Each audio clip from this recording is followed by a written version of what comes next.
Hi, Upper Darby families. My name is Kristen O'Neill, and we are going to be practicing some reading together. Today we're going to be talking about phonological awareness.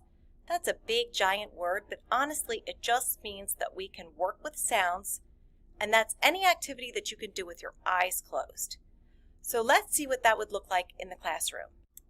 One of the pieces in phonological awareness is rhyming. Rhyming means that words have the same exact ending sound. So when we practice with kids, we ask them to listen for the end of the word and see if it sounds like the end of another word. Let me show you what that could look like. I might say the words Matt and Pat, and I'd ask the kids, do Matt and Pat rhyme? Do they have the same ending sound?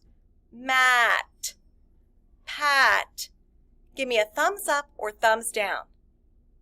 Matt and Pat do have the same ending sound, so that's a thumbs up. Another example would be shoe and go. Does shoe and go have the same ending sound? Give me a thumbs up or thumbs down. Correct.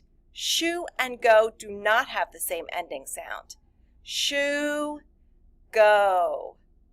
You can practice your sounds anywhere. You can practice before bed, you could practice at the dinner table, you could practice in the car.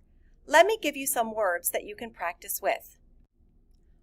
All you'd have to do is say some words and ask your child to give you a thumbs up or a thumbs down. Go, no. Out, pig. Run, fun.